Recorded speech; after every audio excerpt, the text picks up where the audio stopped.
Subscribe कीजिए बीना के अवधि गीत चैनल को और बेल आइकन को दबाइए हमारी वीडियो सबसे पहले देखने के लिए।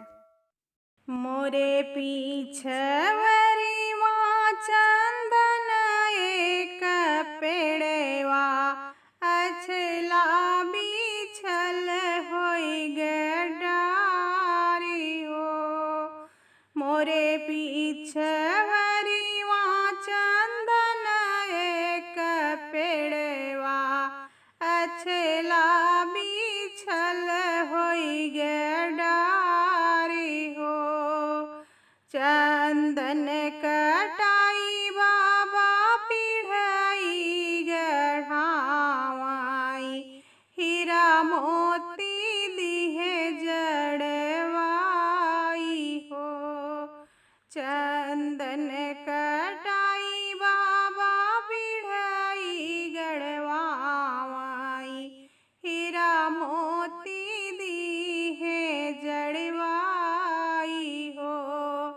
सेही चढ़ी बैठाई बेटी हो कवनी देई बेटी के मनिवा मलीन हो।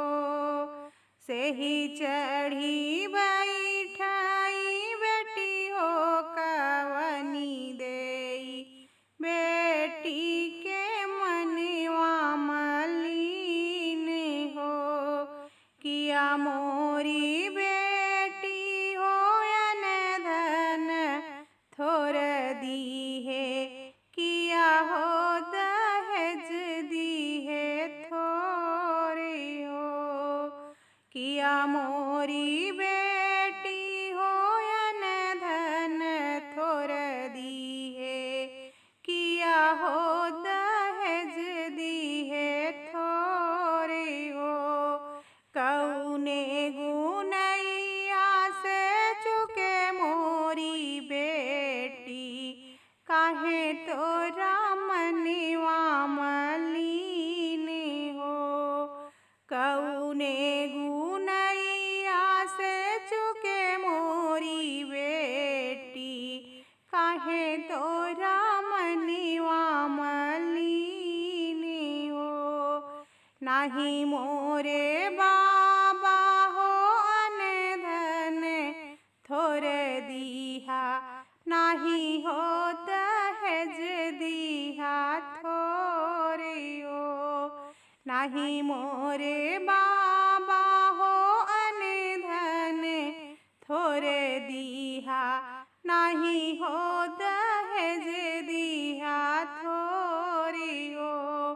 सांवर बर तूहू खोजा मोरे बाबा इही गुना मनिवा मलीन हो।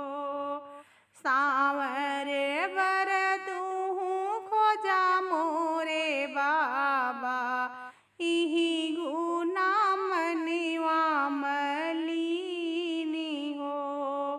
सांवर सांवर जिनी करा बेटी सांवर श्री भगवानी हो। सांवर सांवर जिनी करा बेटी सांवर श्री भगवानी हो। संवरे के मथवा तिलक भल सो है गोरी